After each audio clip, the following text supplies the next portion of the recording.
So in my video where I said that talking to Hebrew Israelites concerning the fact of nationhood, what you call yourself, whether you call yourself black or Hebrew or Israelite or whatever it is, I knew that this argument would also come up, that I'm wrong on everything, that every person has a nation. Chinese don't say that I'm yellow, I'm a yellow man. Uh, no nation called black, only African. Don't mislead people. Well, I'm not misleading people. I think that you don't know how to think. And I'm not meaning that to be mean. This is an easy understanding. First thing that you said that I found completely incorrect is that you said no nation calls themselves black, only African. Well, no nation calls themselves African. Africa is the continent. This continent also includes places like Egypt, Tunisia. Those people call themselves Arab. After they call themselves Tunisian or Moroccan. In Africa, you have people who call themselves South African. They call themselves Nigerian. They call themselves Ghanaian. They call themselves Ethiopians because they're part of the continent of Africa. Now they have a nation.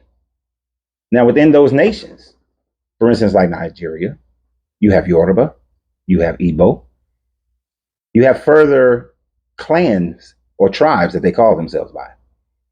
When you talk about the Chinese, they also call themselves Asians. Some call themselves Mongols. So you have different names depending upon what people identify towards, what culture they identify towards, that they may call themselves.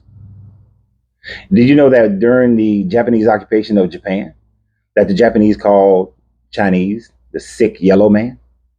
You probably didn't know that, but they called them the sick yellow man. So they called them yellow man. It was derogatory, which is probably why Chinese people wouldn't call themselves that today. When you look at any other country, any other nation, Great Britain, it's a big area. But then within it, you have the English, you have the Scottish, you have other tribal names, or you also have clan names. When you look at ancient Rome, you had the Julio Claudians, you had the Flavians. So you had other names within the culture, within the greater name. You want to identify with Israel because you want to maintain this Bible, because it's popular. It's what you grew up with. It's what makes sense to you today. It makes you feel better. And if it does, that's great. That's your business. I particularly don't care. The unique thing about people who are in America, who are of high melanation, is that most of us don't know of our family origins. I'm one of the luckier people who knows that I can call myself Creek because on my grandmother's side, we have Creek Indians. But on my father's side, and that's my grandmother of my mother, but let me stick with my mother's side. On my mother's side, there's a helicopter flying over, shaking the building. On my mother's side, we also have Nigerian roots. Those Nigerian roots are Igbo. All right? Doesn't mean a whole lot because I don't know those people, but at least I know. On my father's side of the family, they're English, but they're also Italian. But they came from Mali. Within Mali, they are Dogon. So you see, you can call yourself something based on whichever flavor you like. There are many people who call themselves Moors. I guarantee they actually cannot draw their family line to the Moorish community. Just like I can pretty much guarantee that you cannot draw your family line to the Hebrew Israelite people, to the people of Israel. That when most of you claim that you're from the tribe of Dan, or you're from the tribe of Judah, or you're from the tribe of this or that you actually cannot draw a direct line to that. What you use is a pseudo doctrine that you derive from the Bible, where the tribes of Israel were lost, although they were actually just absorbed into the tribe of Israel and the tribe of Judah. But you draw this line because you look at Deuteronomy 28, where it says that they will sail away on ships and they will be in 400 years of slavery, and they will go to Egypt. And then you translate Egypt to mean bondage, but yet when you read that in the Hebrew, in the Aramaic, Egypt, it has the connotation of a place, not a state of bondage, but a place. And those children had never been to Egypt before. So they went there. And then after Titus conquered Judea in 70 AD, many migrated to Egypt. Others sailed on boats and slave ships to Egypt. And when they got there, they didn't find many buyers. In your Deuteronomy 28, when my ancestors, probably your ancestors, came to the Americas, there were plenty of buyers. It was in a complete industry of buyers because they had a need, they had a demand. And so our ancestors provided the supply, not of their own free will, but they provided the supply. Deuteronomy 28 is not in the Vulgate, nor is it in the Septuagint. Not in the way that it says. It just says that your children will be disobedient. That's it. That's all it says. It doesn't say anything about selling away on slips or curses and anything like that, or 400 years of curse. It doesn't say that. And how long were people in America in slavery?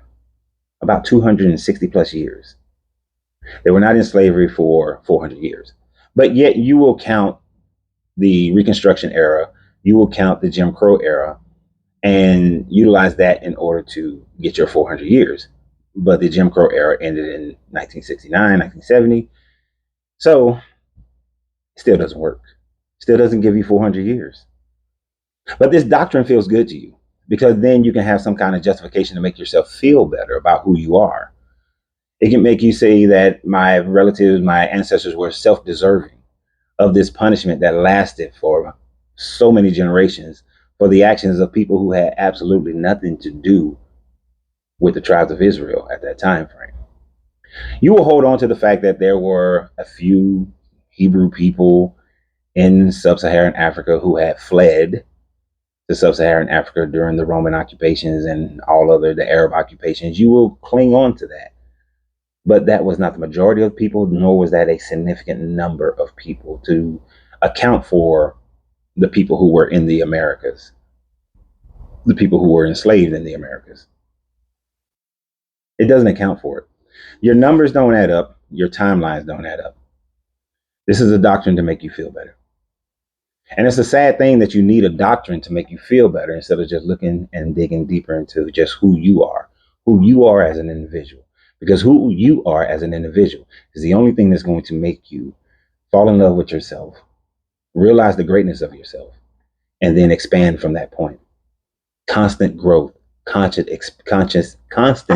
expansion. Remember this formula. Capacity times a balanced life and a balanced business life equals infinite growth. Every time you balance your life out in all facets, all categories, your body, your mind, your consciousness, your emotions make room for growth. And then as you grow, your sphere widens. You expand to feel that new growth. And every time you do that, a new field of expansion comes up. And you continue to grow, and you continue to become a greater version of yourself. So always remember, see, you're holding on to the shackles of nationhoods, something that is made up by man. Because there was a time when men didn't have nations. Men just came together in groups. And from that group, they developed tribal names. And from that tribal name, they developed city states. And from that city states, they developed nations, and then so on and so forth. If you let go of those shackles, you'll realize that you have freed yourself to be yourself, because your greatness is not negotiable. Good journey, good vibration.